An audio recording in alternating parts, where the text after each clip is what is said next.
Olá, eu sou a Maria Alice, estudante de História da Universidade de Brasília. Eu fiz o PIBIC dos Passos de Lucrécia, uma análise da agência feminina na historiografia antiga e na arte barroca. O PIBIC foi orientado pelo professor Henrique Mondanese Santana e financiado pelo Conselho Nacional de Desenvolvimento Científico e Tecnológico, CNPq. No meu PIBIC, eu procurei fazer uma análise comparativa entre duas representações da mesma personagem antiga clássica. A Lucrécia, uma mulher que foi estuprada e depois se matou por causa do seu estupro para manter a sua dignidade como mulher romana. As duas figuras que eu escolhi, as duas representações escolhidas foram a Lucrécia própria de Tito Livre, a Lucrécia original, e a Lucrécia de Artemisia Gentileschi, uma pintora barroca é, da Itália do século XVII. Por que eu escolhi os dois? Eu escolhi primeiro a Lucrécia de Tito Livre por ser a Lucrécia original, por ser o primeiro relato que se tem sobre a Lucrécia e talvez ela seja ela própria inventada por Tito Livre, e Artemisia pela forma como ela subverteu a figura de Lucrécia em contrapartida a seus outros contemporâneos da época, como se pode ver nessas imagens ao redor. A metodologia foi análise das fontes, como a história de Tito Livio e o próprio quadro da Artemisia, bem como leituras críticas sobre as duas obras de autores clássicos para Tito Livio e historiadores da arte para Artemisia.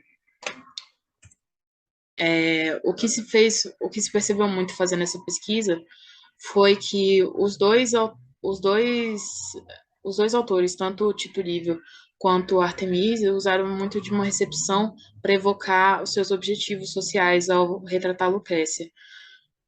Tito Livio queria trazer de volta a virtude da Roma na sua ascensão, e foi por isso que ele escreveu histórias, ele deixou isso explícito, e para isso ele evocou a figura de Lucrécia como a imagem da mulher certa, da mulher romana, um exemplo de como as mulheres deveriam ser em sua época, e Artemisia evocou o próprio Tito Livre para trazer a questão da mulher na sua época.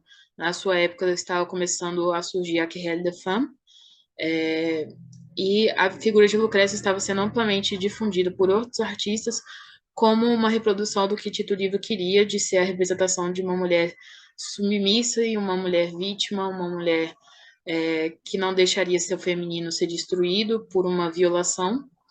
E a Artemisia traz ela como uma subversão disso. Ela coloca Lucrécia como uma mulher vítima de suas circunstâncias, uma mulher com raiva do que aconteceu, uma mulher que olha para Deus e com um olhar desafiador de quem não acredita que foi posta nessa situação.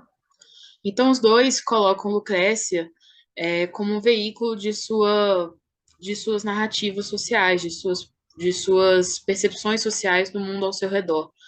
Mas enquanto Tito Livio coloca Lucrécia como objeto, como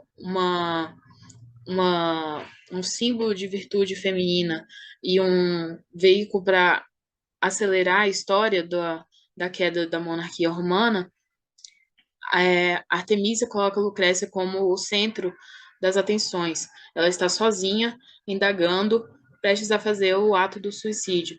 É, a Lucrécia de Artemisa ela é o sujeito da sua própria história e por isso ela é um grande exemplo da evocação da Querelle des Femmes. O que se percebe muito isso é que, apesar da mesma personagem ter sido usada pelos dois, ela foi usada de maneiras diferentes.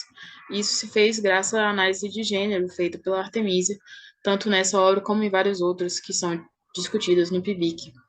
E isso se abre um debate muito grande sobre como a análise de gênero e o recorte de gênero dentro da historiografia podem mudar a forma como as mulheres são analisadas dentro da historiografia, podem ser representadas dentro da historiografia.